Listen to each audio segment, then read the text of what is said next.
کبھی سوچا ہے کہ قرآن میں جن پیغمبروں کا ذکر ہے ان کی کہانیاں آخر ہیں کیا؟ دیکھیے، اسلامی روایت میں تو 1,24,000 انبیاء کا ذکر ملتا ہے، لیکن قرآن پاک خاص طور پر 25 کا نام لیتا ہے۔ تو آخر یہ کون تھے اور وہ کون سا ایک دھاگا ہے جو ان سب کی کہانیوں کو آپس میں جوڑتا ہے؟ آئیے اس گہرائی میں اترتے ہیں اور اس داستان کو سمجھتے ہیں۔ جی ہاں، 25 یہ صرف ایک نمبر نہیں ہے، یہ وہ 25 پیغمبر ہیں جن کی زندگیوں کی تفصیلات قرآن میں موجود ہیں، تاکہ ان کی زندگیوں سے پوری انسانیت کو گہرے سبق اور رہنمائی مل سکے۔ تو سوال یہی بنتا ہے کہ یہ 25 پیغمبر تھے کون اور ان سب کی مشترکہ داستان کیا تھی؟ اس تجزیے میں ہم اسی سفر پر نکلیں گے۔ سب سے پہلے تو یہ سمجھنا ضروری ہے کہ اسلام میں نبوت کا اصل مقصد کیا تھا اور کیسے تمام کے تمام پیغمبر ایک ہی مشترکہ مشن پر تھے۔ قرآن کے مطابق نبی ایک ایسا انسان ہے جسے اللہ نے اپنا پیغام پہنچانے، انسانیت کی رہنمائی کرنے اور اپنی پوری زندگی اسی مقصد کے لیے وقف کرنے کے لیے چنا۔ یعنی وہ ہماری ہی طرح انسان تھے، لیکن ایک بہت بڑے، ایک الہی مقصد کے ساتھ۔ تو کہانی شروع ہوتی ہے سب سے ابتدائی پیغمبروں سے، آدم علیہ السلام جو پہلے انسان اور زمین پر اللہ کے پہلے نمائندہ تھے۔ ان کے بعد آئے ادریس علیہ السلام جو اپنے علم، لکھنے کی مہارت اور یہاں تک کہ سلائی جیسے ہنر سکھانے کے لیے جانے جاتے تھے، اور پھر نوح علیہ السلام جو طوفان نوح کے بعد موجودہ انسانیت کے جد امجد بنے، اسی لیے انہیں دوسرا آدم بھی کہا جاتا ہے۔ اب ہم کہانی کے بہت ہی اہم موڑ پر آتے ہیں، یعنی ابراہیم علیہ السلام اور ان کے خاندان کی لازوال میراث، وہ میراث جس نے دنیا کے کئی بڑے مذاہب کی بنیاد رکھی۔ ذرا اس شجرہ نسب پر نظر ڈالیں۔ ابراہیم علیہ السلام کے 2 بیٹے، اسماعیل علیہ السلام جن سے عربوں کا سلسلہ شروع ہوا، اور اسحاق علیہ السلام جن کی نسل سے بنی اسرائیل کے انبیاء آئیں۔ پھر اسحاق کے بیٹے یعقوب اور ان کے بعد یعقوب کے بیٹے یوسف علیہ السلام تھے۔ اور یہاں ایک بہت دلچسپ بات یہ ہے کہ یعقوب علیہ السلام کا لقب تھا اسرائیل، جس کا مطلب ہے خدا کا بندہ، اور اسی لقب کی وجہ سے ان کی اولاد بنی اسرائیل یعنی اسرائیل کی اولاد کہلائی۔ یوسف علیہ السلام کی کہانی صبر اور معافی کا ایک حیران انگیز سبق ہے۔ سوچیں، جن بھائیوں نے حسد میں انہیں کنویں میں پھینکا، وہ مصر میں غلامی سے اٹھ کر اقتدار کی بلندیوں تک پہنچے، اور پھر برسوں بعد جب وہی بھائی مدد مانگنے آئے تو انتقام لینے کے بجائے انہوں نے یہ تاریخی الفاظ کہے جو معافی کی ایک لازوال مثال ہیں۔ ان پیغمبروں کی کہانیاں صرف معجزوں کی نہیں ہیں، بلکہ ایمان کی سخترین آزمائشوں کی بھی ہیں۔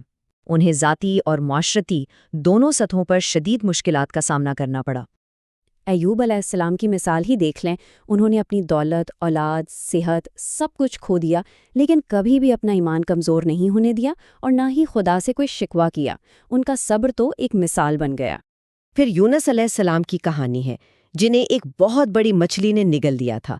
اس اندھیرے میں انہوں نے خلوص دل سے توبہ کی جو قبول ہوئی، اور نہ صرف وہ بچا لیے گئے بلکہ ان کی پوری قوم بھی ایمان لے آئی اور عذاب سے محفوظ رہی۔ لوط علیہ السلام کا مشن تھا صدوم کے لوگوں کی طرف۔ یہ ایک ایسا معاشرہ تھا جو منظم ظلم اور اخلاقی گراوٹ کی انتہا پر تھا۔ ان کے سامنے چیلنج تھا ایک ایسی قوم کو سدھارنے کا جو پوری طرح اپنا راستہ بھٹک چکی تھی۔ اب ذرا اس موازنے کو دیکھیے، یہ واقعی بہت دلچسپ ہے۔ ایک طرف شعیب علیہ السلام کی قوم تھی، مدین کے لوگ، جو تجارتی دھوکہ دہی اور ناپ تول میں کمی جیسے مالی جرائم میں ڈوبے ہوئے تھے، تو دوسری طرف لوط علیہ السلام کی قوم جو منظم ظلم، مسافروں پر حملے اور اغوا جیسے سنگین جرائم کرتی تھی۔ اس سے پتہ چلتا ہے کہ پیغمبروں کو معاشرے کی ہر قسم کی برائی کا سامنا کرنا پڑا۔ اب ہم ان پیغمبروں کی طرف آتے ہیں جنہیں روحانی رہنمائی کے ساتھ ساتھ دنیاوی طاقت اور حکمرانی بھی دی گئی تاکہ وہ زمین پر انصاف قائم کر سکیں۔ موسیٰ علیہ السلام کی کہانی تاریخ کی سب سے طاقتور داستانوں میں سے ایک ہے۔ فرعون سے ان کا مقابلہ، سمندر کا 2 ٹکڑے ہونا، اور پھر قرآن کا یہ وعدہ کہ فرعون کے جسم کو آنے والی نسلوں کے لیے ایک نشانی کے طور پر محفوظ رکھا جائے گا، یہ سب ایک مطلق العنان حاکم کے سامنے حق کی فتح کا اعلان ہے۔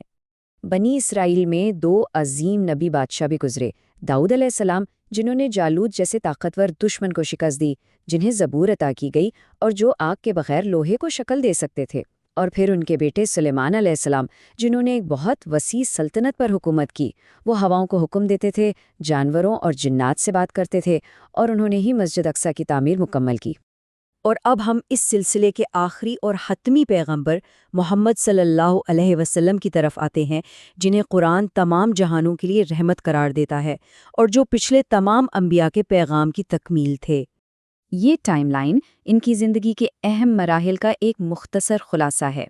مکہ میں پیدائش سے لے کر غار حرا میں پہلی وحی کے نزول تک، پھر مدینہ کی طرف تاریخی ہجرت، مکہ کی پرامن فتح، اور آخر میں وہ تاریخی آخری خطبہ اور اس دنیا سے پردہ فرمانا۔